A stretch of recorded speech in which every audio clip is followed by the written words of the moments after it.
Hey, hey. Hey, hey now.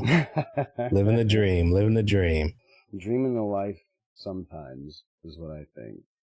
Ooh, Well, because dreams don't normally, or I mean, nightmares don't normally last this long. So it must be a dream.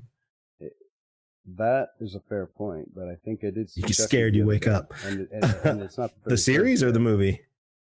Oh, The series or the movie? I think I saw Chucky on the street, Oh, walking, huh? In the walking wild. around in the In the wild. wild, he says. Yeah. That was just Uh, some ginger kid, man. Knock it off. just a reference to that when I was talking about the Chucky dream. That was funny. Anyway, welcome to 9 Midnight. It is somewhere, you know. Somewhere always, yeah. It's I used to say that trying to sell liquor to people. It's always 5 o'clock here or somewhere, depending on your watch. That's a reason. We day drink in Vegas, man. Yeah, It's fine. exactly. That's what happens. So I made sure to encourage it when I was selling liquor. There's So no reason to have to drink. If you need a reason to drink, you might have a problem. if you need a reason to drink, you might have a problem. There should never be a reason. Is that an endorsement to drink all the time? I think not. It's funny. It's funny because then I just take a drink. I was like, oh crap, and then I just take a drink. What the heck? That's funny. I do enjoy the flavor, but the older I get, the less I That's the only reason why I ever drank. I don't like the feeling that comes with sometimes the end of a beverage anymore. But that's not what tonight's episode is. I digress. I digress. Had a couple pints, a couple quarts of blood taken from me. Man, it might have been a whole gallon by the doctor. So if my head seems floatier than usual, I'm having He's fun. 1 pint lighter. I'm having fun. So tonight we're talking about we already did a little bit of Bigfoot before, but yeah, I kind of glanced over it. I think this one I did a lot more research where I kind of went off into a whole different direction than what I expected, to be honest. yeah, I expected to be strictly like North American Sasquatch, you know what I mean? Like standard issue stuff. okay, And I went down this crazy path of New Zealand and Australia yeah, and like that whole lore of their and Sasquatch like men, wild men, which led me into some Jane Goodall stuff. yeah, I mean, we'll definitely talk about that. Very interesting things she wrote about Bigfoot, Sasquatch, aliens, all that sort of stuff. Like very, very interesting. So, and not just that, I've always kind of harped on different versions of hairy men throughout history. You know, I do that as a bit of a joke. I don't have much on top anymore, but it's but I got hair everywhere else, and right. there are some some prowess in the bedroom qualities attributed to creatures, demigods of those qualities, and it always made me laugh. Those natures, yeah. Maybe you're a quartery god instead of a demigod. Maybe you're a sliver god. Right, so a little pinch of God. It would just explain. It would explain things at 13 to 15. Anyway, no magical powers, just all the powers. Which again, I told you before. I'll be quick. I'm not going to go into depth about who he was, but somehow my wild men, and hairy beasts of the woods and the mountains, research throughout the week. Somehow Priapus, the ancient god Priapus, came up. If anyone wants to look Priapus up, and if you think that word sounds familiar, it'll probably be the first thing that use Google Images tries to correct you on. And so, but the god who, man, he was cast out. They just threw him out. Anyway, besides that, the wildman theories. He wasn't too much of a wild man, but somehow that came across, and that was an interesting read. But, one thing I was going to ask too, I always ask, I guess we're both believers to some degree on this one, right? To some degree, on many. It's not even points. like a no. That for me, it's like there's not something. there has to be something. I think that there are many different kinds of things and different kind of okay. Yeah. Then we're on the same page on that. I was like, I felt like when we were talking about it off show, it was kind of like, yeah, we're both already on board. Like, yeah, that's a thing of some sort. Let's figure it out, or let's see what we can, find out about it. Because sometimes, we're on different ends of the fence where it's like, nah, that wasn't real, and you got to convince me, or I do my normal arguing with you. Well, but sometimes one or the other has to play devil's advocate just for the sake. Yeah, just for fun's sake. Exactly. You know what I mean? Exactly. Conversational sake. Yeah. But this one, it just seemed like, it's kind of a thing. Like, I don't know if.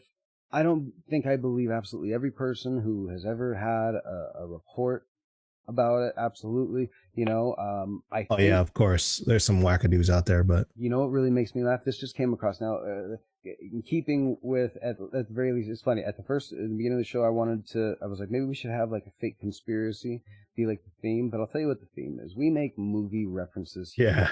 Okay. Yeah, it's a lot of movie references. It's a lot of movie references. Movie and music, that's what we're going to do. And it's just, it really is what we do. It's less of a conspiracy and kind of a look how it's been put into media.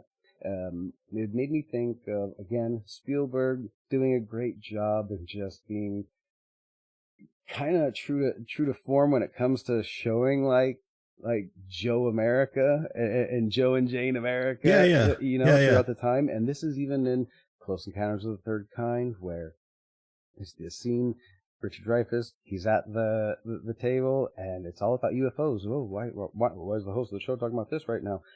That's what they were thinking. They're all trying to talk about the UFO and how they saw it, and it's almost like this old man was paid, because he just busts in and goes, and one time I saw Sasquatch. And now the Army, the Air Force general is just like, finally. Yeah, it's not about the UFOs anymore. It's all getting jumbled and everything. He was so the confusion begins. And the old man went into depth, but I'm not going to be able to quote it entirely right now because he can't quite get it, but he does give that classic, I was out in the woods and I smelled something foul and odorous, and then I heard a sound I'd not like to hear twice in my life, right? and it's that classic. Yeah, exactly. It's the most classic Sasquatch explanation. Yeah, about I had to get out of there, but I knew it was Sasquatch, and I knew it wasn't a bear. I knew it couldn't have been a mountain lion. Couldn't have been this, yeah. That's what a lot of the stories I noticed are. We have lynx. It's always couldn't have North been. America, we have definitely not this. Mountain lions. We have bears of all varieties. Bears, yeah. Not in my home state of California anymore. We still have the grizzly bear on the flag, but it made me sad when I realized I think it was because of some old world pride that they killed them all. Anyway, man. Probably. Jesus. Deforestation. That too, but there's still tons of forest out there. I just think that it was just... Yeah. It was, That's something. It was bear season. Smart, Yogi Bears would go out there, flip bear the skins, sign, all and that. Still say bear season. They were just like, damn, poor Yogi Bear wasn't Looney Tunes, right? You know what I mean? Never duck That's season. A question I have for you. Sorry. In your research, did you find any stories of Sasquatch, Yeti, whatever, where they weren't in a forest or really, really dense area, like a plains? So the Yeti, Sasquatch, you know what I mean? Yeti, but besides, Yeti like frozen tundra kind of a thing, though. Just as foreboding, just as dangerous for whatever reason. If you're in the forest and you come across an open chasm that you don't see, and you slip through, there could just be a sinkhole somewhere. Who knows? Besides a million other things, and the Himalayas. Oh, pardon. The Himalayas is where the Yeti is. Right, the Yeti. So, if you're thinking about climbing Everest and you're worried about the Yeti, then you've got some research to do. We're not going to dive too much into that. Find the areas. But those are completely separate areas. And so the Yeti is really interesting, I was really shocked by that, that there aren't any open plains where they just have really good camouflage or a desert style, Sasquatch. There's nothing like that. There is coastal Sasquatches, you know what I mean? Like coastal forests. coastal forest, yeah, coastal like even like some coastal like you know what's like funny? rainforest areas and stuff like that. You know what I mean? In the theory of evolution, I guess if that's going to come up, because I mean, hey, and if there is anyone with a supreme biblical knowledge who wants to let me know, this is one of those, you know, did we have were humans have buttholes in the Garden of Eden or not kind of question.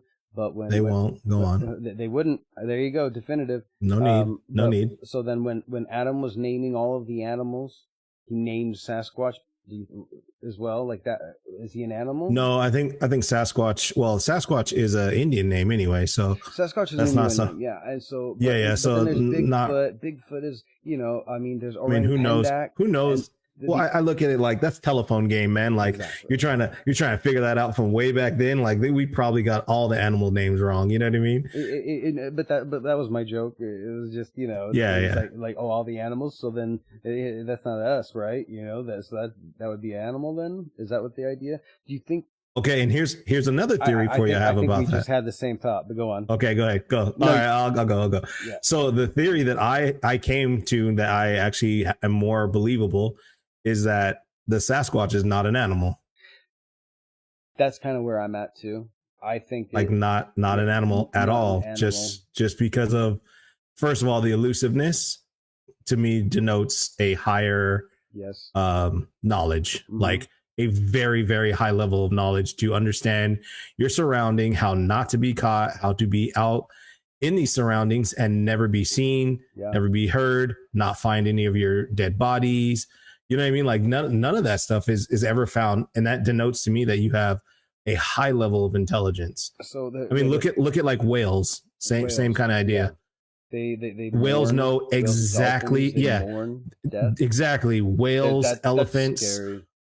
Like that's how smart they are. They talk about elephants like dragging their dead babies around because they're mourning it and the families mourn it and all that, you know, and they have such good memories and they're puzzle figures too. Like they're smart. There are stories like that, man. That I'm not saying negatively. I don't know what this means. I mean, it is for me personally felt awkward, but there was a big thing that it was so big that it was on TikTok and somehow it still was showing up everywhere else, and it was a string of, and it was a woman who was posting herself, right? You know, oh hey, Bo D says the lack of physical evidence also indicate the Sasquatch are folklore just like dragons. Yeah, exactly. And so yeah, could be. That is true just pub talk. Very much so. I on other episodes I've asked, is it possible that things kind of phase in and out of our dimension, if you will? I'm not trying to. It's not, okay.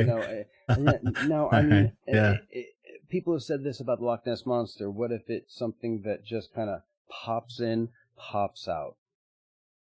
Right. I think the thing too about like the Bigfoot, like there's been small physical evidence that they say like hairs and footprints, stuff like that. Like hairs and footprints. So to me, I'm like, that's enough where I'm like, people have found stuff that they don't know what it is. Is that physical evidence? I'm in. You know what I mean? That's enough. I'm sold. So like that. So yeah, I get what you're saying though. Like it makes me think there's a woman and she gave a TED talk. Can't remember her name. I should take a look really quick. But she gave a TED talk that she thinks that the evolution of man. She's full into evolution theory. Which I also believe. You know, I think it does make a lot of sense. It makes a lot of sense for how so many animals are the same but yet different, and how like they can trace the genetics of like whales to the same as some, you know, pigs or elephants or hippos from, you know, the ancient line. Like they have the same point of divergence I get you. in their genetics. So I mean, there's something to evolution, whether or not anything. But we also see what we did to dogs. What was she saying about? Oh, sorry, the evolution. We're aquatic apes. So she said, rather than our ape family developing in savannas, which is what you said, how come there's no savanna Sasquatch? For sake of argument, there's going to be a lot of different names we use, and I might start saying orang pendek, I might say Gigantopithecus, or I'll usually try to say it, but I might start liking one at any point in the episode. Might use that one when I mean just any of these sort of ideas. You know, she said that we are aquatic apes. So she said that our bodies resemble a lot of the features that happen to animals that live primarily in the water. So now. Genetically, we're super close to chimpanzees, bonobos, right? And, you know, a little bit further from other apes and everything, but they're covered in hair. Other thing, they get fat too, but their fat does not grow under the skin. Their fat grows around the organs. So it's the other thing about all animals. They don't seem to get fat in the places humans get fat. Humans get fat in the same places whales, seals, dolphins get fat. Under the skin, we build ourselves a wetsuit. Our fat, our blubber. Okay. Yeah. So I get what you're saying. I don't subscribe to this 100%. I find it fascinating. I want a time machine to know the truth. You know what I mean? I want a time machine to go see all of these things. But until then, I look into everyone's theory, whether it seems like they have credence or not. So the idea is we're closer to them because of building fat under the skin? No. Or closer or more evolved from that sort of thing?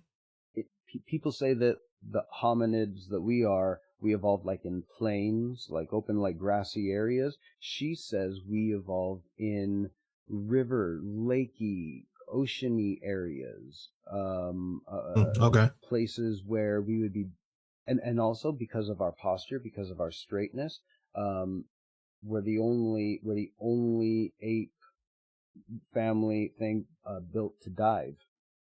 No other creature can dive. We're built to point ourselves to dive.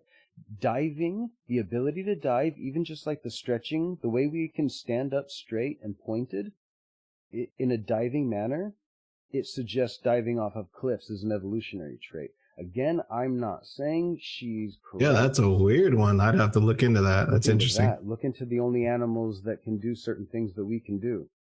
Because if you think about it, like a whale or all the like aquatic creatures don't have straight spines to dive. They don't dive. They don't dive. They don't dive. You mean like diving off of land into water? Well, also whales evolved from four-legged animals. They show that they evolved from something that looked more like a rhino or a hippo. Pre thing that maybe was closer to like a piggy type. I can't remember what the word. Gotcha. Is that's like evolution has so many like weird spin-offs for me. It kind of the fins loses of whales look like giant. It loses hands. a lot of credence with me. I see it. I don't know how to explain it. It's like so over applied. That's how I think of it. Like it's like you're reaching for straws of like because of this that works. I'm like, nah. If it's just mutations and traits, whether or not, whether it's just slight development, even most people who are very strongly biblically minded, they want to accept that people were shorter in times past for some strange reason. I've never understood. Yeah, our food. There was that one. What was it? I think. That's go on. Yeah, that's kind of understood. Like our food changed, so therefore, so did we. Yeah.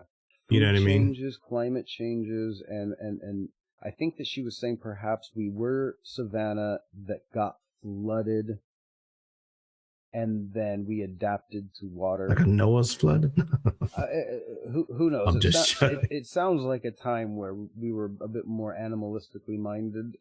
Sure. Again, that's me diverging off onto that, but right. If her theory is true, perhaps if we are aquatic evolved apes, they're apes who continued. They're more like Gigantopithecus, which is a real gigantic gorilla-looking animal. Right.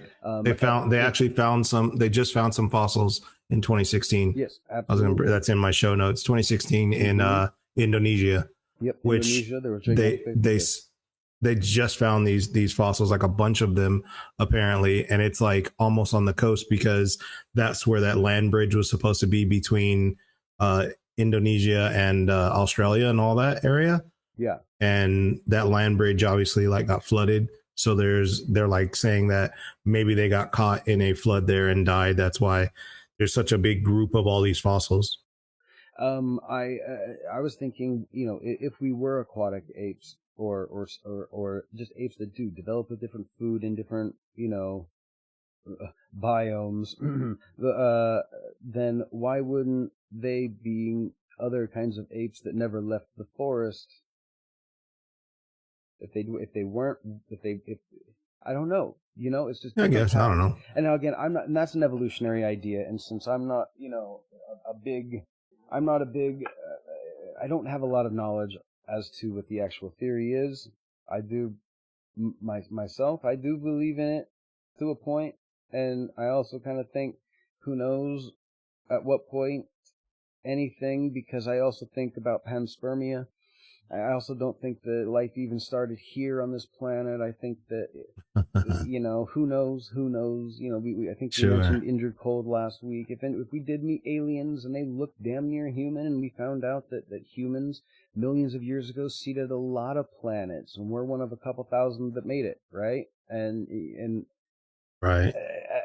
we all do look What slightly, but with this one, it would be. Sorry, what were you saying? Oh, I was gonna say Slightly different what's evolution, right.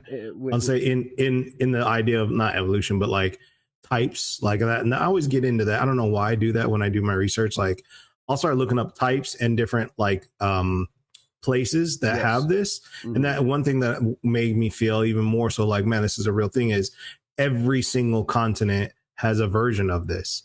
Throughout like it's history. not just like throughout history. I mean, there's recording or not recordings, sightings back in like 1886 in America, in 1750 or 1776 in Australia. I focused a lot on Australia, by the way, because I really liked that one. It was super interesting style of Sasquatch. They're actually called Yahweh over there, or Yowie. Yowie. The Yowie. That's right. Yowie. Super interesting type of creature there. I was wondering if where, or if you had primarily area that you found. So I was looking into more of the wild man aspect, because the wild man aspect seems to always lead into it seemed to me it started to touch on all of the Bigfoot or Sasquatch or big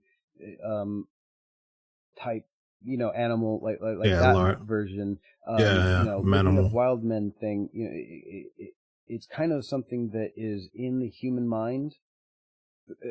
It always leads me back to, I always like the Epic of Gilgamesh, right? And so it is the very first. It's the oldest. I can't say the first because it makes no sense. I don't believe in first, and so sure that we can find at least, right? Mediated. Yeah, whoever built the pyramids, whether it was 5 or 6 or 12, 13,000 years ago, who built the pyramids. Now you're getting off. But I'm just saying, whoever did it, that wasn't their first project. Man did not start with stone and forget things. Yeah. You know what I mean? But again, Epic of Gilgamesh is the oldest story we can find. And we find it in Akkadian and Babylonian texts and everything. And it's older than anything. It's the oldest story that we can find, and it's the earliest story. It also has the earliest mention of a Bigfoot creature, because it's the earliest thing there is, and it happens to have a Bigfoot creature, and he was Enkidu. And Enkidu was a creation of Enki. There's a lot of different versions. The ruler of Sumer, Gilgamesh, he's thought of as both the embodiment of what civilization and humanity, but at the same time he was tyrannical to his people. He was like, hey, find me some strong men. I want them to fight until I'm bored of it. And he wasn't bored until they passed out. Then he was bored of them and needed more people to fight, right? And, he would make them beat each other to hell. And then, on a woman's marriage night, it was his right for night one on her marriage night. And it was like, those ancient ideas. It was a different time. It was a different time. It's so funny. I mean, always the excuse nowadays. Different time. Doesn't count. And so there's what is it? There's the story of Enkidu. Some stories say that he was created to be a rival or a friend. But anyway, they first were rivals, then were friends. But the story is, first he lived with the beasts. First he was living. He's basically, if he was part of a race, he was a Bigfoot. They do mention he had horns. I'll put that one out there. He had horns as well. Really? A Bigfoot with horns? Well, cool, okay. Some depictions even seem to mention him with cloven hooves on the feet, which makes me think, if he's got hooves and he's got horns, almost the first representation of a satyr. Satyr, yeah. But it's not how it reads, at least when I've read it or ever had it explained and looked into explanations. But there's a carving. I'll send this to you as well. And it's a weird carving that it shows him with the back end of a horse almost. Anyway, so he actually he was pissing off some farmers because he was acting like an animal. You know, farmers would dig a trap, he'd fill it in. He doesn't want his friends, these animals, getting hurt. You know what I mean? All sorts of things like that. And then one day, gotcha. One day they saw him and they didn't know what to do, so they got. Some stories speak of a single or multiple, and either priestess or harlots, ladies of the night, sex workers of the ancient days, if you will. Mariposas. You know, technically that means butterflies. Butterfly. So, I mean, or lady of the evening, depending upon where you are. Thank you, Bodhi again. See, we can see the progression learning of Egyptians by looking at the bent pyramid. That is interesting. Yeah, another Graham Hancock fan. I think possibly out there. The Egyptians is definitely a crazy one. But before the earliest mention of Enkidu getting onto this one, he becomes friends. He gets mad at Gilgamesh, and he ends up having a 7-day affair with these women, or this woman/women, and then wearing him out. Oh my God, go on. They had to. He was also just as giant and such a large, big prowess man, just like Gilgamesh. And he, then he was done, and he was like, ha, okay, feeling good. And he goes back in the forest, and all the animals, they smell the stank of human woman on him, and they said, you can't chill with us no more. And, oh, really? They set him up, huh? They set him up. They set him up to get kicked out. I mean, the women set him up, not the other people. Well, but if you think about it, it's not. I'm just kidding. They were in on it for sure. They were in on it. You know what I mean? Whether paid or because it was the right thing to do. Anyway, so he goes to the Shamat, Shamhat, I believe, who was the priestess or the harlot that they speak of, and she gives him clothes. He starts hanging out with some farmers and trying to figure out the ways of man and everything. And then he learns about Gilgamesh, who's this tyrannical king who, you're telling me that when a man marries a woman, the king over there, he bangs her night one? No. First rights? No. Man. He was actually offended. This wild man, this Bigfoot, this original This is wrong, Bigfoot, right? This original Bigfoot who accidentally liked women so much that he got stuck on our side. I don't think it's so much of an accident. Yeah. You know what I mean? He ended up going over and finding out, someone's wedding is going on, so he went over to like the marriage bed and he stood in front of the door, and when Gilgamesh, he's like walking by the door, it's like, hey, pass on by, sir. Excuse you don't me. Have, your name's not on the list, sir. Your name's not on the list. Keep it moving. And so, and Enkidu wouldn't let him through, and he's just like, "Who the hell are you to bar the way of me?" You know what I mean? And then he saw that they were tough, and then they started beating each other up, and the fight. Anyway, they both said, all right, this is a draw. We're equals. That's weird. I'm sorry. You're sorry too? Okay, well, we're both sorry. Best friends forever? Best friends forever.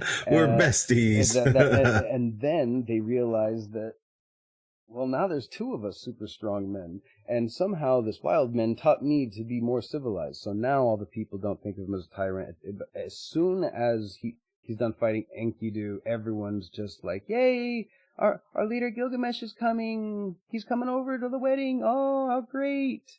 He's not gonna fuck anyone, you know? Right? He's gonna leave us all alone. Great. And so we're back in. Yeah, and so he was also he's kind of like thought of as the embodiment of civilization, and then there is this wild man, Enkidu, who is the wild man. He's Bigfoot. He's the first Bigfoot in all of history, you know, and that one is one that sticks with me. The story goes on from there, but what's important is it's the very first story we can find that's written by That's interesting. people I mean, we think are humans like us, right? We're pretty sure because they draw themselves like us, but they're also drawing somebody else in this one that's not blue story. Characters, but that's India. That's a whole other thing.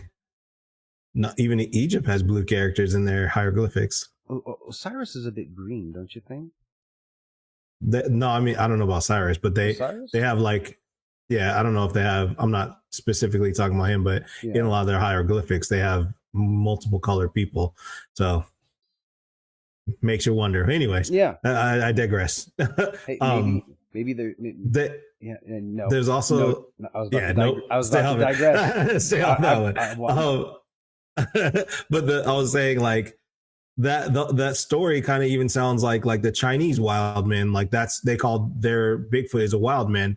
He's not necessarily this animalistic creature. And that's like I was saying, my research, it led me to believe like this isn't some animal. This is a, I don't want to say dormant human or, super intelligent being that is, really old. That's the way I kind of looked at it, like an ancient being, you know what I mean? Or ancient, like, unknown civilization, so to speak, because they talk about it like this guy who just didn't want to be around humans because he realized how wild, same kind of idea you have, or your story was, where he was wild and, he had all the women and like he understood how like the creatures of the forest where he could make trees grow, like stuff like that. Like he was good at farming and he realized that like the more advanced humans were killing off all of these things that he loved, including the women. So he was like, I don't want to be around you.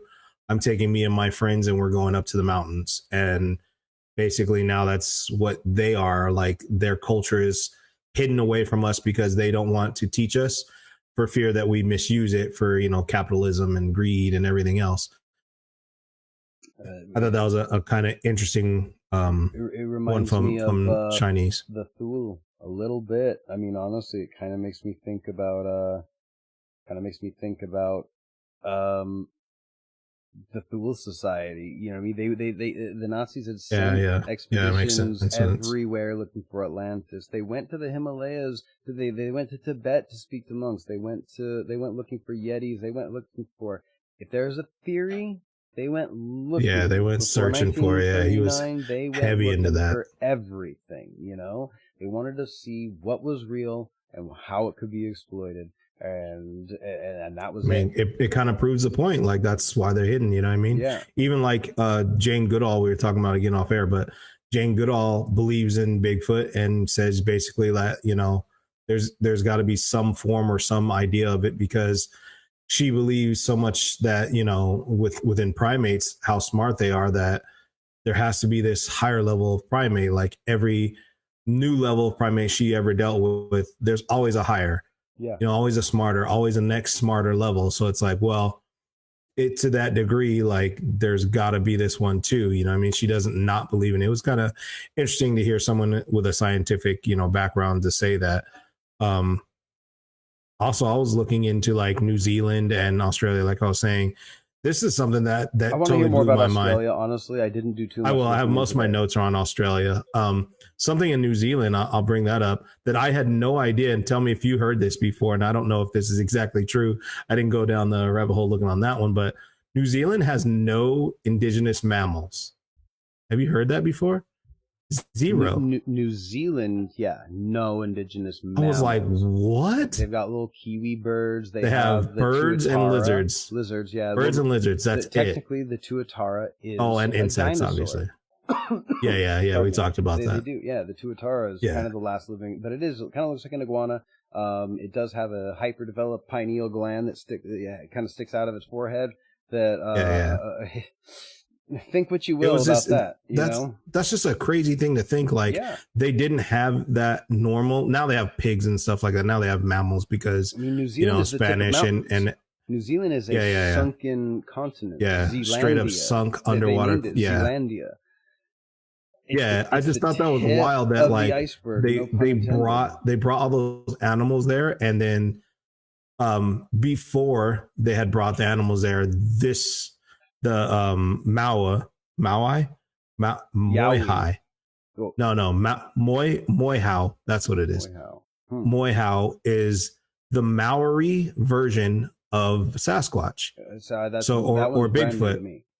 Yeah, so that was like they had that for before anybody came there. That was like their protector of their sacred areas and mountaintops and stuff like that, because they believe that's where your spirits go, and their spirits have to go to the highest points to leave and go to their whatever, you know what I mean? But I thought it was interesting that this is one of those stories where it was like in the beginning people believed that it was to scare people away from sacred grounds, right?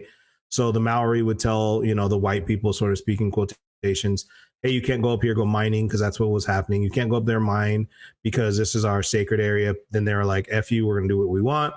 So then they created this story, supposedly created it. But then come to find out, like before the story could spread, people were starting to say that they could see this creature. This creature was attacking them.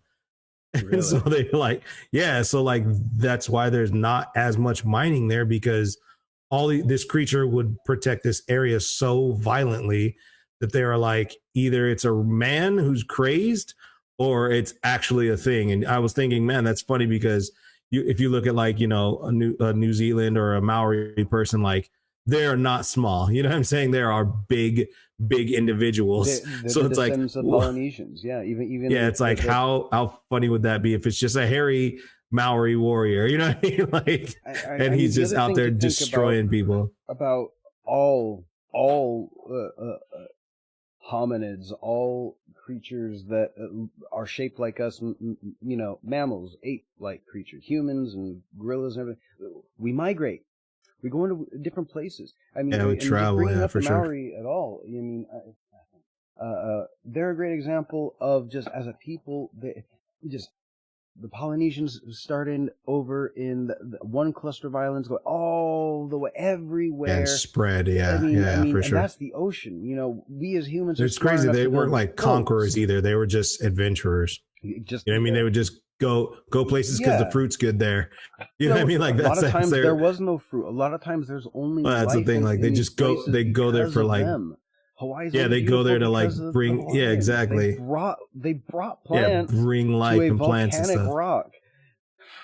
Well, they're looking for farmland, you know what I mean? There happened to be a couple grasses that like were really beautiful and gorgeous because it's beautiful, great soil that'll grow whatever we put in here. And they brought the majority, a couple. Yeah, I think that's the idea too. Like you show up to a place that's super green, you're like, must be fertile land. Back then, you know what I mean? You're like, fertile land, let's farm it. Let's put, you know what I mean? Let's plant all these trees that we love, that we brought over with us, and stay for a while, see what happens. And then it's like, man, it grew into this paradise, why leave? You know what I mean? Or now we have enough people here, let's leave and go start it again somewhere else. Like that whole idea, but if you're living with Sasquatch, totally different but appeal, you know what I mean? Applying that to the idea of Sasquatch and the idea that people have talked about many different land bridges, many different forms of, you know what I mean? Even if walking at some point, all right, we already have the Yeti. Taking for granted, let's just say on the side of it's all real. We're talking about a creature that can survive in low temperatures, very low and high temperatures. Some of these forests are still getting up into the 80s and 90s, right? So they're insulated, just like camels. Think about that. Camels Yeah, are very actually, much so. when people look into their evolution, they believe that they're not desert native. They're actually ice tundra native, animals that are actually just developed a perfect temperature regulation system for their body with that hump. So imagine a creature kind of like us, standing up on two legs and walking around, also with enough ability to adapt pretty quickly to its surroundings, apparently, right? At one time, you could walk, whether there was a Bering Land Strait or not, you could walk up, through like the Arctic and then back down into Greenland, into Canada, and North America. So a creature that can, whose cousin can say, we're staying in the Himalayas because humans can't come up here. And other right. cousins, it's like there's so many tales of family splitting during migration for whatever reason, emigration. You know what I mean? One brother got on one boat, another brother got on another boat. My wife's family has a story like that. They've got family in another country. Maybe Argentina, maybe who knows? But like families get separated during big. If they were forced to leave. We do know about, whether or not it was, a deity creating it. We do know that there were floods all over the world. I mean, it's been proven there are floods. Yeah, the earth was at one time covered somewhat of water. We were in some way. I don't think all portions at once. No, I wouldn't say. Yeah, I don't know. But at least quite a bit. Our northern hemisphere was covered in a lot more ice. Couple thousand years ago, and the north, a couple hundred years ago, a couple thousand years ago, even. Yeah, I'm saying even a couple hundred years ago, we had a lot more ice. I mean, we have video evidence of that. I don't know why. I'm not going to go into any of that part, but we see videos. It's chunking off because it's getting hot, and we burnt so many fires that it made so many black marks that attract sunlight that cause it to slide down in sheets. Anyway, It's happening. So there's that, and before that though, maybe there's more migration for these big creatures, but maybe it's more simple. Yeah, like it's easier for them to migrate because of that. Yeah, that makes total sense. I agree with that, because you look at like birds and how their migration has changed in the last 50 to 100 years. Like it's absolutely changed completely, where they would only be in certain areas. Now they like are going to places that they never would be originally because they have to. You know what I mean? That kind of an idea. Like it's funny because I say like I believe that Sasquatch, Bigfoot is not an animal, but I believe it's like a higher level of animal, I guess, because the whole like migration idea of staying away from humans. You know what I mean? Like, are you thinking the fear, about the natural fear? Are you thinking about what some people not necessarily like a missing link use as an argument to prove a missing link? Sure. Some people I'm not. I don't think of them like that. I think of them more as like a heightened form of an animal, like a smarter form of an animal. You know what I mean? Just a very, very high level, high functioning animal. Like there was a very short-lived, too short-lived sci-fi original TV show called The Invisible Man, and the whole time until the last season, you thought that this gland that they put in his head, that when he focuses, he can cover himself in a substance that makes him invisible. The last season, you can say they went off the rails, but I liked the idea that, okay, look, the reason why we can't figure out how to take it out is because we didn't make it. We fucking harvested it from a female Bigfoot. And then you go, well, how do we find a Bigfoot? It's like, all you got to do is use your power. The invisibility gland is the pheromone gland. It's like a pheromone, Be careful, the male will find you. Don't use too much, exactly. Because we put a female gland in you. At which, you smell real also sexy. Was not the issue for him back then. You know what I mean? By the way, if I ever have a heart condition and all I can accept is a woman's heart, thank you, miss, for your sacrifice. Anyway, I mean, that's just that. It will change you, though. From a sick and dying person to a not so much. Not so much that. Sure, fine, whatever. Take all the fun out of it. Oh, man. But then Elgin made me laugh so much. I busted a seam, and then that new pretty heart died. Right. Quit making me laugh. Anyway. Let's say you start wearing sundresses, I'll know what happened. All right. Well, before First of all, I'll probably have heart, I've just got to confess something to you. But before you think it has anything to do with that, right. I want to separate it. And yeah, you were mentioning the Chinese, the Tima wild man, right? yeah, the Bigfoot Tima monkey man. Yeah. Or Yenra, Yenren. And that's an interesting one. Kind of reminds me of Orang Pendek, which I believe it's Indonesia, Sumatra area, right? I'm looking at that now. Yeah, it popped up. Yeah. So, and those ones seem to be more inspired by orangutan. Orangutan. Yeah. Right, the orangutan family. Yeah, and why not? Why not a Gigantopithecus that looked more like an orangutan at one point in time? And yeah, stories get told forever. And you see an orangutan when you're a kid one day, and you swear it was 10 feet tall when it was just 3 times your height, not 10 times your height. Right. But I mean, things always look bigger. Yeah, things are always bigger when you're smaller. And by the way, if before us in the Western world knew that any of these other hominid type creatures, other ape creatures, had these abilities, they've got the hand strength to rip your face off, and we know that. Yeah, pulling arms and trees and everything. Yeah, you know what I mean? Like, yeah. I wouldn't cheat the Wookiee or anything. The Wookiee, they've been known to rip your arms off, right? That's based on what happens with the apes we know of. Imagine common we've seen on something that we know a Gigantopithecus was a real thing. We know it. I mean that's imagine the long-standing history. And again, going back to what Bo D, thank you for commenting when you mentioned reminded you of folklore just like dragons. That's not Bodai. Bodai. I'm sorry if I'm saying it incorrectly. I was thinking Bodai from I forget the name of the movie with the skating people in the water. I'll think of it. Not skating people in the water. Are you talking about Solar Babies? Solar Babies, yeah. No way. Oh, if that's what it is, then congrats. I don't know. I could be wrong. Wait. That's the first thing I thought. I was like, Bodai. I'm like, oh, he said Bodhi. Is this Jamie Gertz? Is this Jamie Gertz watching us? Anyway, but the reminding you of the dragons. Now, here's the other thing too. When there are stories in some areas where I think it's kind of far-fetched for, these monkey men or Orang Pendek, there's a theory that we have genetic memory and this goes back to the theory of evolution, which I do kind of look at a lot of times when we're thinking about, creatures, even a Loch Ness Monster, where did it come from? Got to be a dinosaur, evolved from, come from, where's it from? There's always and if everyone wants to say aliens, I like to think human or earthbound until proven otherwise, though I believe in aliens. But with this one here, I think of it as the same way he applied genetic memory to why depictions of dragons are so similar across the globe.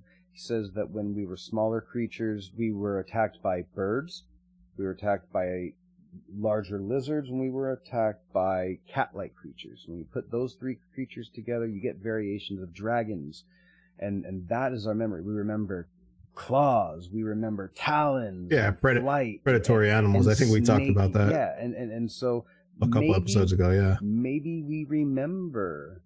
Maybe we have a memory and a genetic memory, and it's a flash that you don't know. I like the idea of genetic memory, not something that you can maybe hone in on and tune in on to be like, oh, my great grandpa was Alexander the Great, because it was great. The thing, even the thing about dragons for me, it wasn't like universal all around the world.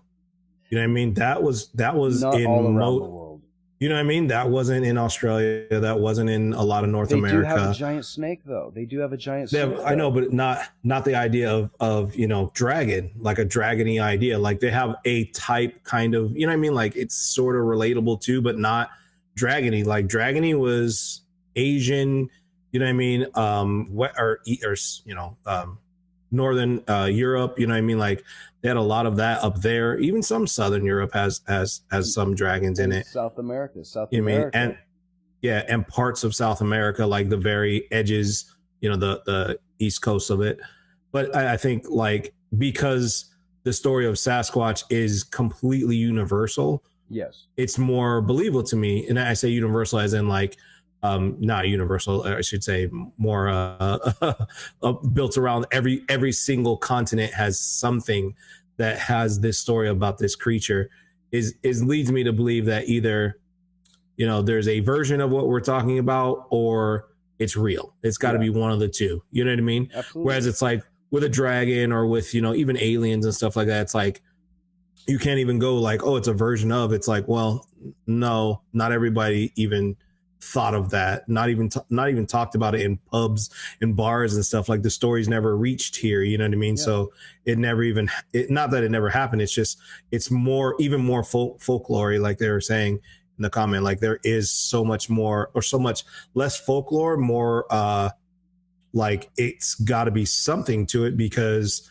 not only are people from nations that have never seen each other talking about the same type of creature, but they all have a story about this creature. You know what I mean? And it's kind of interesting. That's something that I didn't really I never really thought about. I mean, besides like, you know, fairies and stuff like that, like every culture has a fairy, you know what I mean? And that's one other one that I was really shocked by. Like, man, so many cultures believe in that sort of a thing. Like there's got to be something to it in some sort of a way. You know what I mean? I think there's something to a lot of these things, and especially with, you know, even goblins, gremlins, red calves, boggarts, all sorts of different things that seem to appear and disappear from our world. Besides being a good hider, you know, this isn't an alien episode, but there are so many overlaps between Bigfoot and lights in the sky. There are accounts of when I saw the flying saucer, you know, quote unquote, and the creatures that came out of it were Bigfoot.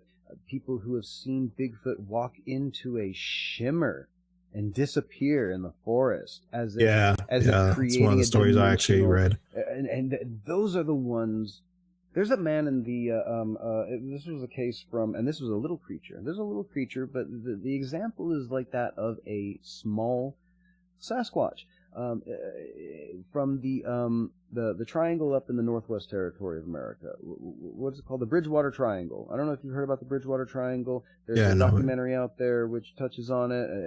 Fascinating. You know what I mean? Another area of, again, high strangeness. It's kind of a recurring theme in everything that we talk about, whether for one reason or another, just, you know, people are encountering something. All right? I mean, for the most part, everyone kind of knows that, and I want to see something. But I'm going into that knowing that if I tell the media, my life is ruined. Of course. And you're not believed. Destroy my marriage. You're instantly not believed. Of course. I mean, again, mentioned this before, Plato's allegory of the cave. As soon as you're the first person to know the truth of something, when you go tell all the old people, they think that you're a fool and an idiot and a heretic at worst. And a heretic, Yep. I mean, and then you're not one of us anymore. And so it's completely understandable why people would never want to come. It makes total sense. With any encounter ever, completely justifiable. Well, you don't want to be an outcast in your big or small town. I mean, it's the same story you were talking about. You know, the wild man being an outcast. Like, and probably for a good reason. You know what I mean? And other accounts, though, when it comes to wild men, do have tales that are more like a man would become disillusioned with society and decide to become one of these wild men, or he would be cursed for one reason or another. Biblically, I think we mentioned this last time we talked about Sasquatch. In the Bible, there's a mention of a man who, this was the werewolf one, the man who was transformed and like lived in the wild, right? Yeah, into like animalistic ways. And his story almost kind of resembles Enkidu in a way. You know, there's a lot of interesting overlaps between so many different places. I mean, Yeah, I mean, like that, like looking up that specific one in Australia, like that was a very interesting one, just because.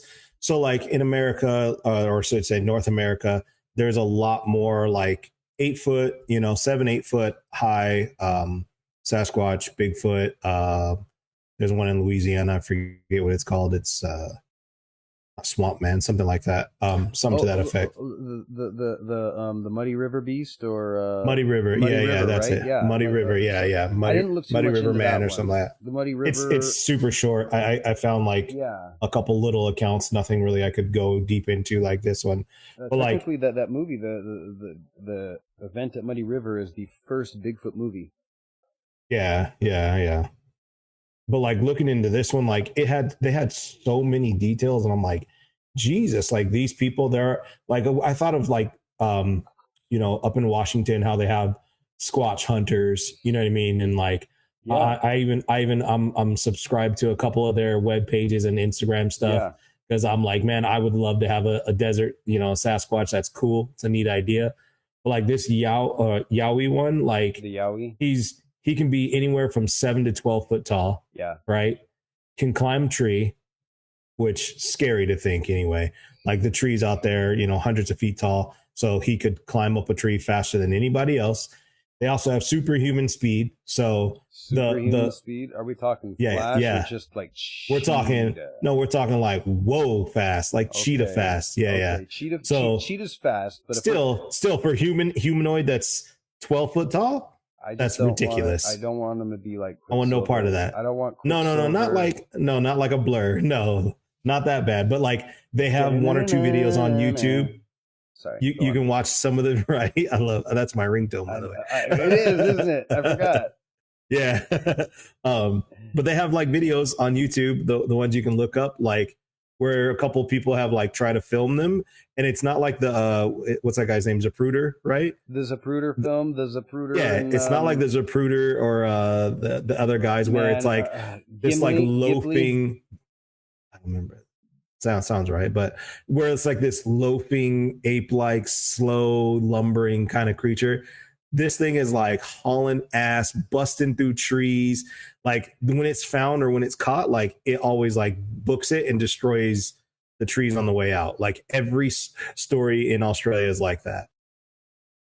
That's interesting. So this is more of an aggressive one.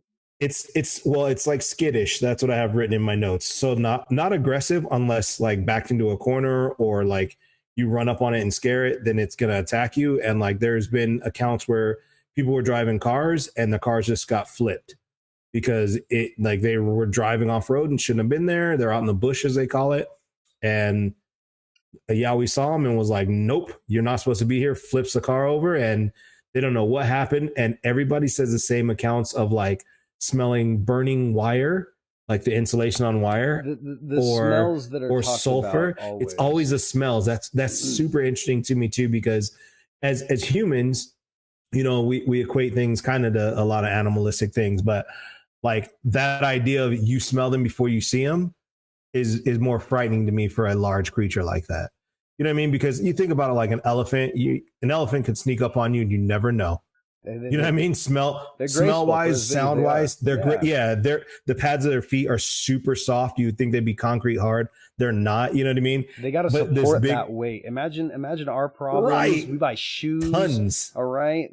What it takes to be an elephant is a padded tons and tons of foot. Yeah. That's what it super takes. Soft foot. Like they know how hard to push down to break stuff open. Yeah. That's the wild thing to think about. Like an elephant knows that. Their tactile response is, it's like a hand, you know what I mean? Same thing. Very insane. They're able to use their trunk like a hand, and like even with their steps, they have like the ability to be as pressure sensitive as they're super within fucking reason. But I mean, like honestly, of course, obviously. But for size to ratio, it's like, holy crap, that's amazing.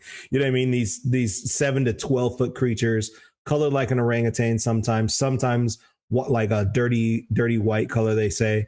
Hair is super thick, but not like woolen. It's more like they equate it to like camels or like that sort of a like, bristly style hair. Interesting. And to go back to Inky do really quick, they say fur, his hair, it was like wheat. It was so thick. You know what I mean? Oh, weird. Yeah. To me, it sounds almost matted as well.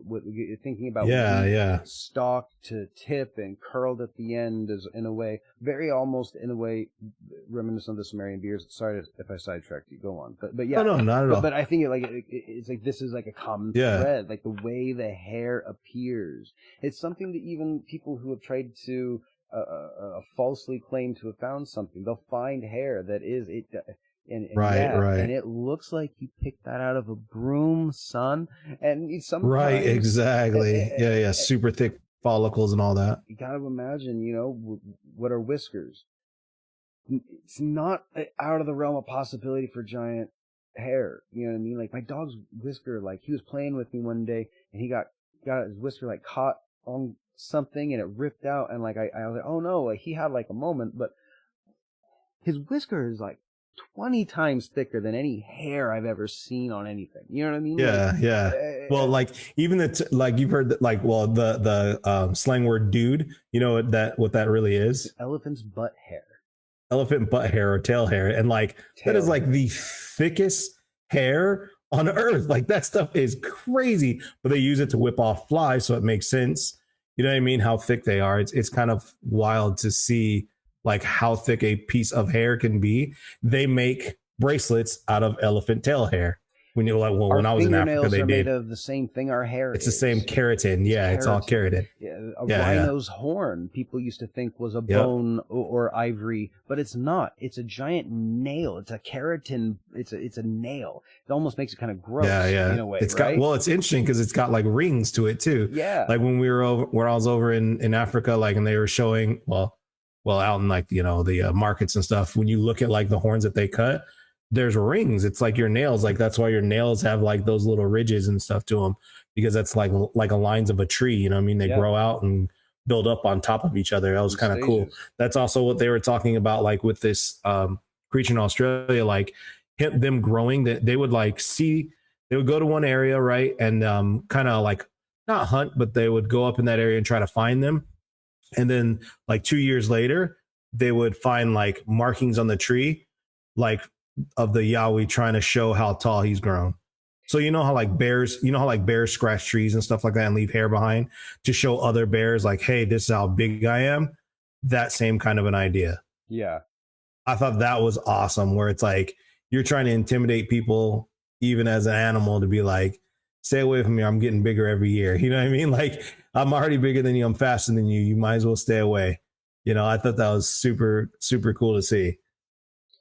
I don't think that whatever it is, it would want to interact with us. I think it probably would have, depending on if this is a creature that just lives in our world, I think that it probably did. Look, we have ancient tales of us having dealings with wild men that we called them, or now we call them Bigfoot, we call them Sasquatch, and it sounds like we had like a tentative relationship. We had like an understanding, a little bit of an understanding. I mean, at the point like we messed up, you stay over there, we'll stay over here. Yeah, but we knew each other well enough to have formed an understanding that. Do you know what I mean? Like they were real. Of course, we have the understanding. You know what I mean? Right. Right. We've come to this agreement. There's a reason why we came to this agreement. And it kind of comes forth again. It kind of reminds me of when we did the werewolf episode, and I mentioned that there are dogmen myths, and again, those myths, to me, I think I said it. It sounds more like just being racist, right? Like, just some jerks. Don't go that far. It sounds like a fairy tale. Don't go into the woods because a witch will get you.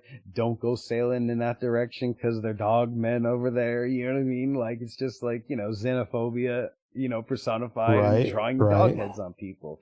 But what if there was a time when people knew of a civilization of big feet, Sasquatch, wildmen, Yowie, Yeti, Orang Pendak, Yenren? Who knows? I mean.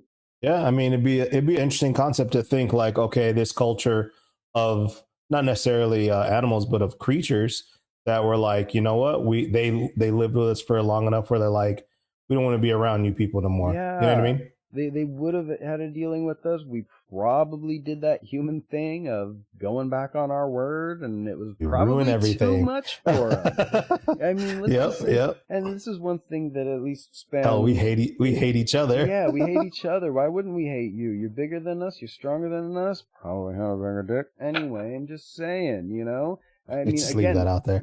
Just putting it out there, you know, proportionately. Well, yeah, if you're 12 foot tall, if they're on the human side, now if they're on the gorilla side, we know that those guys, let's just say they would go have their own gym. They would never shower at the gym. We'll just put it that way. Gorillas, surprisingly. Anyway. Not so shocking. Yeah, it's pretty funny. But again, the major differences between the upright hominids, of which we know one, and another that we purport, who knows? I'm going to say, as soon as you start standing up, you're swinging down. Gravity takes effect. You know what I mean? I mean, it's like it only hurts a giraffe to like put his head down. They only have to strain to put their head down. It's actually relaxing the muscle, which brings it back upright. You know? Yeah. It's a counterbalance. Some people play golf with a handicap. You get it. Evolution. Exactly. You know? Or if not evolution, God made platypuses. There's a sense of humor in it somewhere, okay? I mean, it's either Speaking of that, funny enough, you know, I didn't find anything on like a lot of female Sasquatch. Except the Patterson tape. The Patterson tape, yeah. Everyone uses, look, swinging boobs. That's it's like, that's the only one where they're like, they do talk about like seeing a male and a female together and a baby. But it's never like, oh, we just ran up on a female by itself. You know what I mean? Like none of the stories that I could find were like, oh, I for sure ran up on this female. It looked like this. It was definitely female. I could tell because of this and this and this. It was like one or two that were like, you know, and I hate to say like backwoods, you know, Appalachian kind of guys, where I'm like, I don't know, man. And like, here's the other thing, you sound drunk right now, let alone, you know what I mean? The other thing too is I think that you would probably, and this is just me again projecting my human qualities onto a Sasquatch. I imagine that, hey, I've been living in the Appalachians for a while, and now there are these humans moving in for the last couple 100 years. So, like, gotta make sure they don't know me, but I know each and every single one of them. Yeah, you go spec them out. I mean, it's like a lion with its pride, you know what I mean? What most of these encounters sound like. Like, yeah, like the lions. Weird. The lions don't go out hunting, you know what I mean? The lions just keep other lions out of their territory. Yeah. That kind of thing, where that's how I look at like the Sasquatch behavior is like, oh, he goes around, checks his area, and is like, oh, I like these people, I don't want these people. He's aggressive to some and not to all, you know, and that kind of a thing. That could make a sense too, you know. He's a picky neighbor. Hey, it's kind of like, well, these people or these humans leave me alone, so why would I be aggressive? You know what I mean? But then it's like, oh, well, this idiot is building a still in my area. It's going to catch on fire and kill me, you know, or hurt my family. I'm going to, you know, react a certain way to him. Like that made more sense animalistically to me, even though I like I said, I still believe in them, like not being animals. I kind of like they're a creature, you know, a higher being creature. I think the dolphins may fall into that as well. Higher mentality, octopus to some degree, you know, I mean, yeah, I would say so too. Of like the different mentality, but think of things that like aren't following instinct to 100% fall into that. You know what I mean? Things that also have they've proven that the octopus play. Will sometimes octopus will sometimes punch a fish out of spite. Yeah, like they play, they're playful, they're angry, they have emotions. I'm like, those are higher creatures. I think you know what I mean? Like, you know, I think even dogs, I think that they seem to probably have a fairly full spectrum of emotions, but not the higher. I believe in them being higher creatures too, just not as high as the other ones. You know what I mean? Yeah, not as high as us. Bigfoot would be higher up. I would agree with that. I mean, we had that talk last episode. Yeah, if it hides about them knowing and being like, well, we can go with these people. They'll secure us and keep us safe and feed us. Why would we be out in the wild? Go ahead and domesticate us. in quotations. You know what I mean? And maybe these ancient tales kind of reminisce of a time where there was the idea that they were thinking maybe they would come, and I like the idea that they're the descendants of the Neanderthals still living, because Neanderthals were shown to have kind of similar habits. Now, Neanderthals did show a burying of the dead in large trenches. We can find Neanderthal. It's how we find a lot of bones. We'll find a burial, with a ceremony ground above, and it's like, yes, it ended with them dumping everyone. We would call it dumping, but who knows why, whatever. There was Different obviously cultures. a Yeah. ritual, some cultures, they get cremated. Other people would never think of it. It would be anathema to their culture and creed to ever consider burning, right? And it's Never burn pyres and all that. Yeah. So who knows how another culture develops? It's no one's right to nitpick, you know what I mean? But for whatever reason, they did have their ceremony. They did have a place they buried. What if that's something? Okay, fine. We'd have to find a 20-foot, 30-foot deep pit to find a bunch of Bigfoot bones, maybe, unless it also happens to have proper bacteria that break down bone, blah, blah, blah, blah, blah, blah, blah. Why? Yeah, right. I mean, you're never going to find a human fossil because we bury and embalm. We do things. We treat it in a different way. We don't treat it in a way. Yeah. We don't find half the dinosaur bones that ever were because they didn't fall into the right pits. They didn't fall right. Into they didn't fall right in the right. Yeah, right. During circumstance. It wasn't like quicksand that turned into calcite or something that instantly dried them or also I think the areas or something. It's not like that. Well, like you were saying, like the areas that they're found. It's always moist areas. It's always really lush, like where the ground literally eats everything. The ground does, you know what I'm saying? Like whether the ground turns or a forest, composting. Yeah, like the ground that dies composts and destroys everything and turns it into energy for the plants. And we're never going to find half the people that we know died somewhere in the Himalayas. Exactly. We're never going to find them. We know them. where they went. Yeah, right? We know where they went and can't find them. Yeah, and if a Yeti's it's very up true. there, then he knows the spot. You're really not going to find it. I mean, he's avoided us for this long. One of those things that I look at it like that. Like if he knows that knowledge, like fish and whales, like we were talking about, they know exactly how far down to go where they won't be disturbed. You know what I mean? Blue whales, humpback whales, they know how far to go to get away from our signals. Like to me, that's crazy. I mean, they can feel it and they're like, well, we want to communicate, so we have to go a certain distance away where humans won't bother us. I'm like, that's crazy to think that they know that. And that is absolutely something that would come with a mentality approaching our own.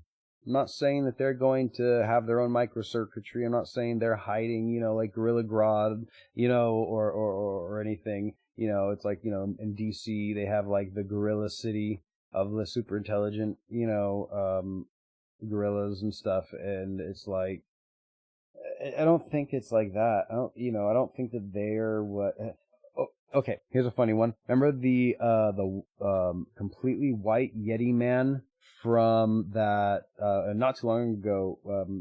Elgin and I were sending each other some silly things, old movies or TV shows to watch, and there's this movie. Oh, I know what you're talking about. The Center to Journey the Earth to the Center of the Earth, right? Yeah, Journey to the Center of the Earth. Yeah. First of all, it's got F. Murray Abraham in the beginning, and I'm 90% sure he's also the bad guy later on. Oh, it was supposed to be a show, but they turned into a horrible movie.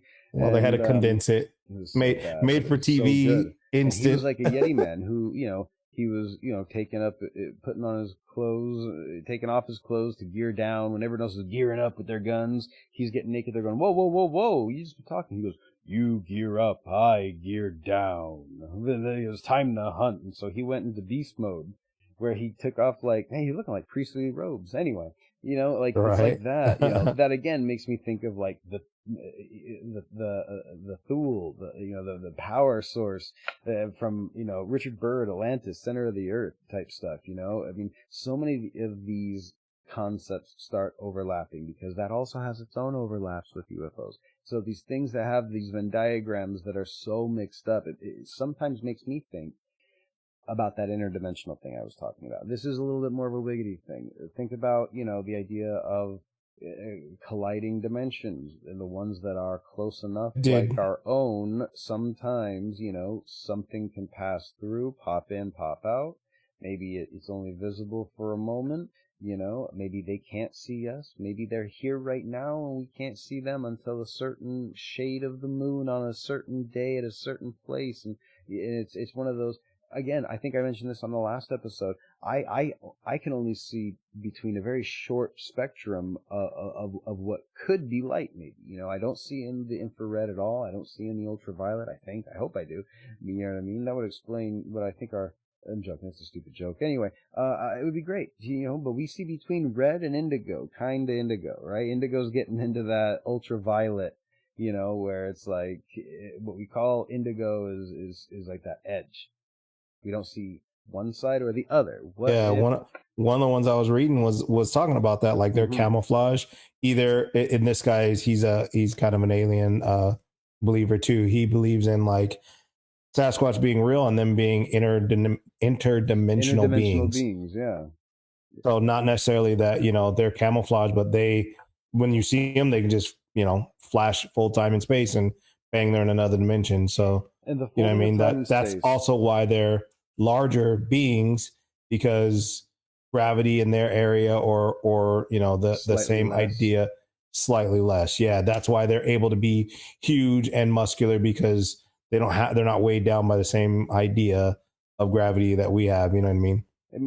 Which makes sense about the smells and all that too. Yeah. When anybody talks about dimensional travel and stuff like that, like it being burning up it sounds atmosphere. Like the event horizon. It sounds like the event horizon. Exactly what I was going for. Yeah, people say space, like the burning up atmosphere. You can smell that. You know what I mean? So like ozone. Makes sense. Like ozone. Yeah. If you ever, that's the smell of an electrical wire down in your neighborhood. If you've ever, exactly. I hope everyone's safe. But if you've ever had that.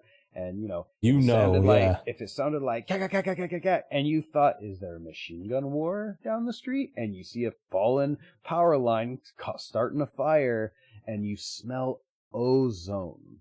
That's the only thing, and that's the only reason I walked outside that day, because I was just like, that's not gunpowder. That's what I'm saying. Like, that is this? The idea of like smelling something before you see it, like that's crazy. You know what I mean? Like literally destroying the atom, atoms of the air is what you were smelling, and I was like okay. that makes some sense to me. Where I was like, oh, I like that. He also was talking about them having, how like some animals have like fur or feathers that are like light reflective, and he was saying like his theory is that they basically have a complete refractive fur, so they're always around. You always see them.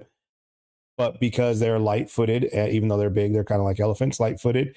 They are constantly being refracted. Like they're fully covered. Like it's not like the way elephants are light-footed, but they leave tracks. They're so do Sasquatch. You know what I mean? Exactly. Yeah, I think so. It's kind of if you were invisible, leaving footprints all around. I think that if Bigfoot, I think that if an invisible entity, but you got to think too, like refrigerator and took my yogurt. But they're not doing that. That's my whole point. They're not doing that sort of stuff in close relation to you. They're not going to stand right next to you, just like an elephant wouldn't. Elephant run up and scare people all the time in the jungle. You know what I mean? And they're how much bigger than a Bigfoot? You know what I mean? And they can run up and scare you. That says something. You know what I mean? And you don't always see elephant tracks everywhere. Not everywhere. You know what I mean? Especially in wooded areas. Like the minute they walk away, all the leaves fall on top of their footprints, and those footprints are gone. It's like being in the snow. Same kind of thing. Snow is always falling. Leaves are always covering the track. Powder, you know what I mean? You're never seeing the track. Yeah, you're never seeing those tracks. So or in that idea, like trying to get away from your evil dad Jack, just shake it up and then do a walk backwards, a couple steps. There you go. And then there you go. Jump into the bush. Okay. But that was cool. Like I like that idea of like them having like these reflective fur that like completely camouflages them. And you know how like normally they talk about like their hands being exposed, skin. Like that guy was like, the palms? Yeah, well, yeah, hands. Yeah. The palms and like the face having, no fur. Okay. He doesn't believe in that. He believes in them being completely covered in this fur because that fur is their camouflage. And I'm like, that actually makes a lot more sense because when you look at animals that are camouflage, their camouflage is head to toe always. It is a you know head what I mean? to toe camouflage. Completely head to toe. It is a head to toe camouflage, but like snakes and spiders, like there's animals that you would be standing right next to and never know. You know what I mean? The funny thing is you can always feel eyes on you, even though we also have the ability that's an animalistic ability. That feeling, you know, that's the one instinct I think that we have. Being hunted, you know what I mean? Like at least being watched, hunted, same thing. You know what I mean? Feel, you know what I mean? And it's like there's eyes somewhere, you know. That's the thing. The hairs on the back of your neck, sort of talk. Yeah, but it also. You know, people have said so many stories. I've watched Jaws so many times. I don't like swimming if it's more than 4.5 feet deep. So it's like, yeah, I might just hear Bigfoot even if it's a branch falling, right? Which I mean, yeah, that's my whole idea. Like, I do have a fear, not I fear, but like I do have an understanding that I don't like being in forests because I believe in Bigfoot and I believe in them being able to be fast and sneak up on you. And if you're in their area and aggressive, I'm like, I go into touristy forest. Yeah. I am not going out into the sticks. Even when I hunt, I'm like, no, I don't want to be way out in the middle of nowhere where we shouldn't be. I'm like, no, let's go somewhere where we should be, just because I'm like, that idea of invading some creature's territory to me seems wrong. First. Secondly, it's like, if he's aggressive and he's that smart, like we believe, he can come up and do damage. You know what I mean? And I don't want to be a part of that. And I don't believe that these would be immortal creatures of any kind. So no, I don't say it either. that way because I don't think that there would be only one. I don't think that happens. That's not I something think they propagate just to do. They'd be hiding. They'd be propagating. They'd have their own way of life, whether leaning more toward animal instinctual hiding. We still find new animals. We still find new primates. Yeah, I was gonna say we're finding new. Jungle. We've never seen this variation of a marmoset, and definitely not in this part of the world. It happens all the time, and whether the creature because they know to stay away, you know, or has a great ability to camouflage, again, that would develop in it a higher reason to stay away from us, right? It also might be seeing us hunting a lot of other animals and say, fuck those little hairless ones. Exactly. The hairless ones are dangerous. They're are predators. Scary. They're it could be as simple as that, and they can get me without me even seeing. I'm never letting them see me again. I thought arrows was bad, you know. Yeah, it's true. I mean, who knows? I mean, who knows? I mean, I don't think we'll ever really know, and because I don't think we'll ever really know, it's what makes me think the interdimensional pop in, pop out. I think many things do that. I think that's a big explanation for the aliens, a big explanation for any kind of goblin. There's always reports of either floating light, disembodied light, ball lightning, you can call it, you know. But it happens around the same time as these other situations. I mean, there are a lot more stories of people seeing Sasquatches during lightning storms and you know, crazy occurrences, not necessarily just like, oh, I was going out for a walk and then I found him. It's like, no, I was going out on a walk and it was super scary, or so, you know what I mean? All these heightened events, you know, where, like you're saying, lights or dimensional kind of thing would be, I guess, charged or happening. You know what I mean? That kind of an idea. I do not subscribe to the magical version of Yetis or of Sasquatch. I think that's just complete silliness. Like, they have ones that are like in the Maori tribe where like they can walk through walls and walk on water, and like that's why you can't find them, because they move super fast and they can run across the oceans and stuff like that. I'm like, good Lord, like you would think either somebody would catch one, see one, or you would never see them and never know anything about them. You know what I mean? If they were that magical or that amazing of a creature, it's like you wouldn't ever see them. You know what I mean? I think that again, if magic is real, that explains interdimensional travel. Boom, right there. I mean, you know what I mean? That's one way of looking at it. Yeah, right then and there. I mean, is it dimension or magic? That's you know. I mean, if Is there's dimensions magic? why not? Travel to another realm, demon realm, Realm or just another realm, time and dimension, anything, a space? different time and space. I think that if magic existed, then yeah, then there would be a multiverse of sorts. Even It's a if, good subject to do you get know what I into on mean? that one. Yeah. Again, magic itself, just like the idea of a society that just like takes for granted all the like if our society evolved from Witcher, so we got like cell phones and stuff, but we also just, we have no more of these animals. We don't believe they ever existed. We don't even believe the Witchers ever existed because, the lore, they got rid of them, and then they wouldn't need them anymore. Anyway, we never even believed anything that would happen, but we, yeah, there's still magic and elves, and well, we, go to a doctor or go to the elf priestess. It's no brainer. I'm going to the priestess. Right. The doctor he's older. He's more wiser, right? Yeah, the doctor runs a practice, and everyone at the priestess temple calls her master. I'm fucking going there. Right. She doesn't sound like she practiced. I don't know first run nothing. I like doctors, by the way. Anyway, I'm just throwing it out there. It would be something that. It was a great one, and this does delve into it. We're not going to go too much deeper, but HBO has a great show, Cast a Deadly Spell. Anyway, check it out. Back to. Oh, okay. The other thing I was thinking of, like when it comes to Yeti and like abominable snowman and all that, I always wonder, like, because they're in a tundra, right? Yes. Like in all the other Sasquatch, what they eat. Well, not but they talk about them eating everything. Like they're omnivores like us, eating pigs and berries and trees and all that. It's like in the tundra, what are they eating? That's something that they never really talk about. They talk about them like attacking people and stuff like that, and like being human killers and cannibals, but they never just talk about like, oh, the abominable snowman really likes penguins, or you know what I mean? he's really into halibut because that's where you can get good halibut up there. It's cold. Like that's something I didn't get to find in my research. What their nutritional sources would be.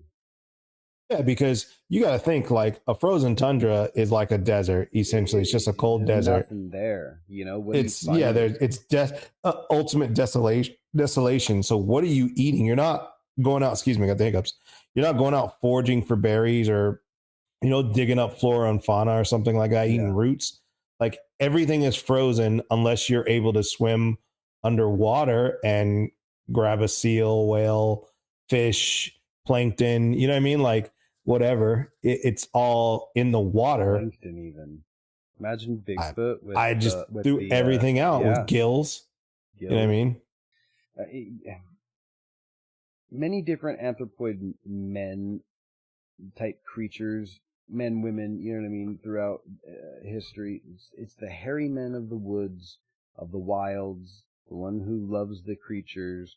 It seems to remind me of Pan again, a little bit of that, sometimes seen as impish, sometimes, turned into the devil because of the horns and the hooves and everything. But the ancient, the man of the green man, the old world idea of the earth, there's Gaia, the earth, but then Pan is kind of like, he's kind of like the nurturer of the earth. In a way, he makes green. He the only thing I could think of like relatable to that, like as far as nutrition, is like a polar bear. You know what I mean? Like a polar bear, large, furry, you know what I mean? Omnivores to some degree. You know what I mean? They can swim. Fish underwater. They can swim, you know what I mean? They'll go kill whales and seals and fish, and they'll even eat seaweed and stuff like that. Like they hunt in the water, you know what I mean? And on land, you know what I mean? There's wolves and stuff, I guess, too, but they're not as far out in the tundra. They'll travel across them, but not out where, Sasquatch and all that is. And that's why I was kind of thinking, man, they don't ever really bring that up in the folklore or the stories about, Yeti or anything like that. Unless we're just assuming, okay, because Yeti's so big or so fast that he can run down to the tree line, right? Would that be the only other explanation, right? It would have to be. If you're that tall of a creature, you've got a longer stride. You've got a big long If he stride. can book it downhill and back up, yeah, you know what I mean? Yeah. Like book it downhill, grab some food, go back up to his cave. That makes some sense, I guess, you know? I think that there's so many different ways. I think they would definitely be faster. They would definitely have a better ability to camouflage. I think they would be able to have a better ability to get away, whether that be speed or climbing trees. There's got to be many ways that this creature gets away from us. It's gotta be. I mean, there's so many people who see it. Some people report feeding it. Some people report having intimate relations with it. Some people report intimate relations. I did see a couple of those stories. It's gross. That's interesting. The other thing too, I specifically remember that many gods and deities and creatures throughout history. There's the satyr. There's Enkidu. There's many creatures that are these hairy wild men who are also like of extreme sexual prowess and damn near like morality, sex gods, right? That's another thing that, let's just say, when you type in ancient sex gods, it's still just pornography websites that pop up. So, I mean, or ancient hairy sex gods, still. Anyway, man, that's a hard one. Whoa! But anyway, that's what she said. I'm sorry, everyone. Right, bazinga. No, I can't do that one. I appreciate the reference, but it wasn't my show. No, I'm not gonna into that one. But yeah, I think that there'd be so many different ways. I imagine there may be something like an aquatic. What if the reason why none of us are allowed to go to Antarctica is because that's where like the smart Bigfoot live, and that's why like people like go out there to like I don't know. You know, like, I mean, one, they're keeping Antarctica secret from us. So, like, they said that's what it was. I'd believe it now if give me the picture evidence. You know what I mean? Yeah, it's true. What if it's Wookiees? It's a good theory. Wookiees, no. What if it's Wookiees? What if it's an interplanetary, like, support mission from Kashyyyk? From Kashyyyk. very detailed. Prophet. Or he knew. Not a creator. You know? Or he knew. What if he knew, yeah. He knew, right? He's trying to subtly let it out and ease us into it. You know that story about how he almost lost George Lucas when he was like 17 years old, right? What if the world lost one George Lucas? You got to do that look. And the Jedi gave us another. I'm just saying. Yeah. In all mythologies, even the ones that are created in modern day, we put a wild hairy man. We put him, and he's smart. And, you know, he's our friend. He's very much an Enkidu. He's very much, you know what I mean? He's Chewie. Chewie is just the bestest friend that was ever written, ever. It's crazy. You know what I mean? They wrote the loyalty of a dog into a yeah, that's creature. what I'm saying. He's more of a dog, yeah. You know, I mean, I'm a Mog. I'm a Mog. Bartholomew. Anyway. That's so funny. Well, I think, thank you everyone for checking it out. Oh, yeah, thank you for the episode. Good to have you guys again. Appreciate it. This was a little short, but thank you for checking it out. Have a good one.